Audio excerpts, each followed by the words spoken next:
The Judicial Services Commission has requested that President Cyril Ramaphosa take action against suspended judges Tshifhiwa, Maumela and Nomonde Mngqibisa-Thusi. Maumela, who is the Gauteng High Court judge, is facing potential impeachment over his allegedly tardy judgments, while Mngqibisa-Thusi's possible impeachment is due to having failed to deliver judgment she reserved in February 2021, among others. Chris Oxtoby, research consultant, Freedom Under Law, joins us now.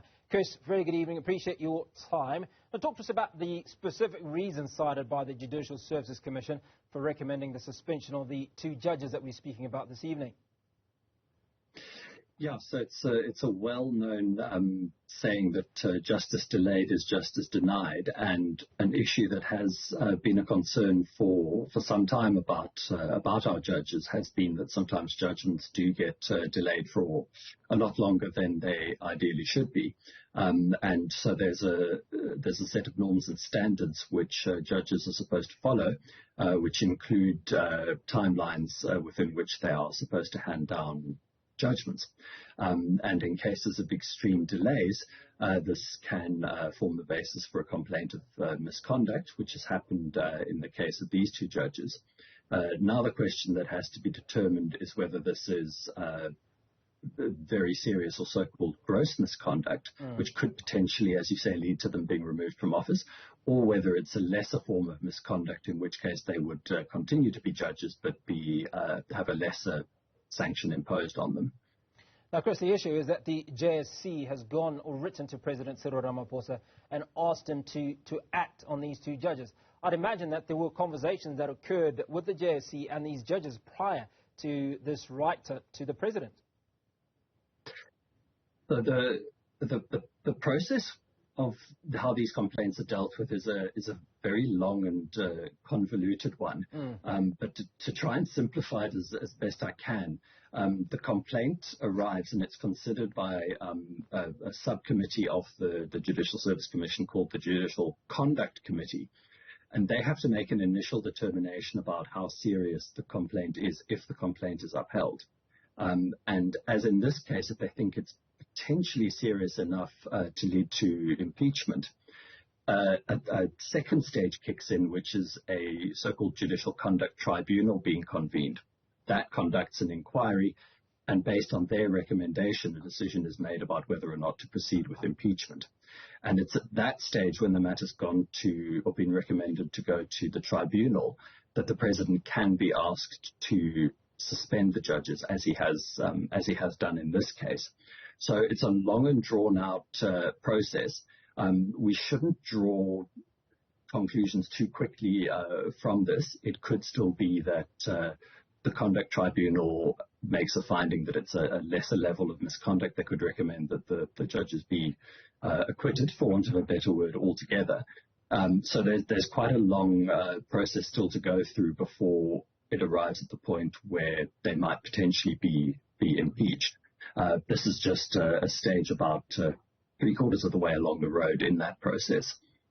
Chris, I'd imagine that the two judges have just not sat and folded the arms while these allegations or accusations are made, that they've said something in their defense. Yes, indeed.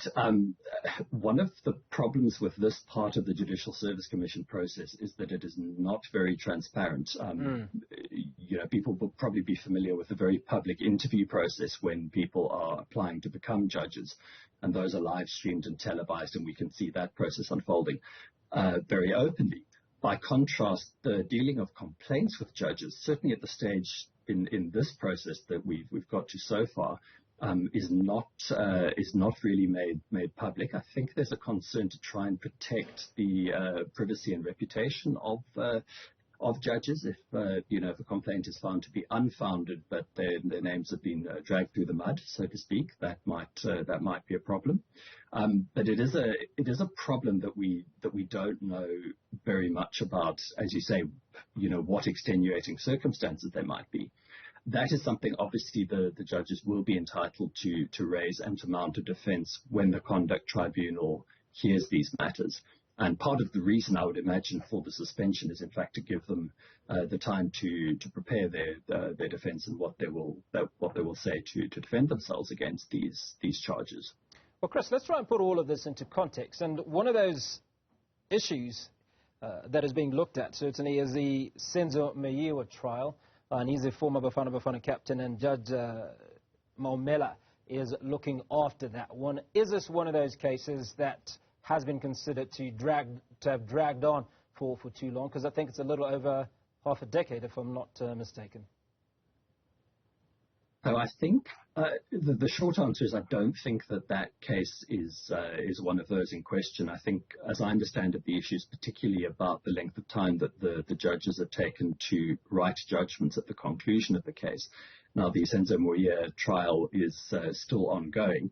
There have been a lot of delays in that. That, in and of itself, is not all that unusual in more high-profile, complicated criminal trials, and there've perhaps been some extenuating circumstances there. So it's obviously something that everyone knows about Judge Maumela, is that he's presiding in this case, but I wouldn't necessarily make the connection from that trial to this issue. I think the complaints against him more likely are going to relate to other cases he's heard from further back in time, where he's taken a long time to deliver judgments once the case has been heard. Of course, one also has to remember that some of the delays that happen in a criminal trial, like the Meyiwa trial, are not necessarily the fault of the judge. You know, there could be delays in investigation, in prosecution, all of which contribute to a case taking a long time to get to trial. And those are things that a judge really can't do much about. The judge's real responsibility and where they can get into trouble, as in this case, is when they take too long to hand down their judgment and give their decision after the case has been heard.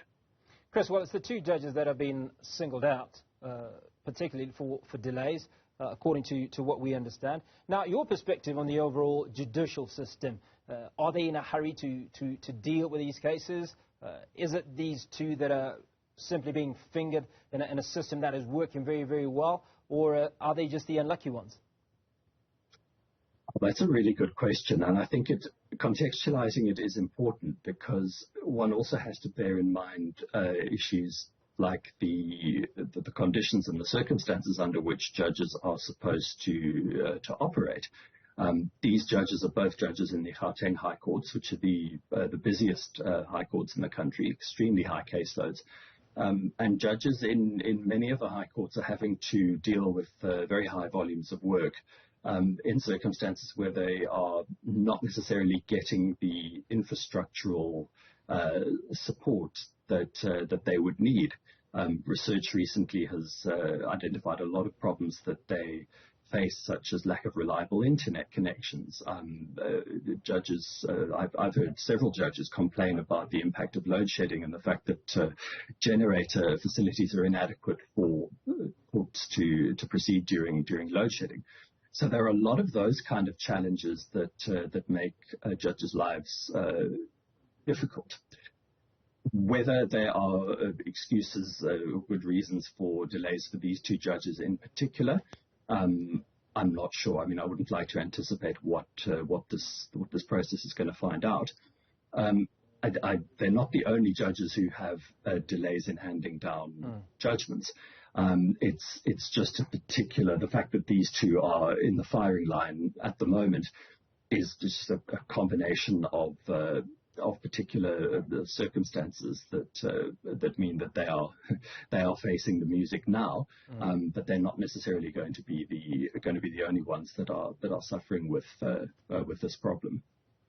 Chris, lovely speaking to you this evening. That was research consultant Chris Oxtoby, and he was giving us his take on the Judicial Services Commission.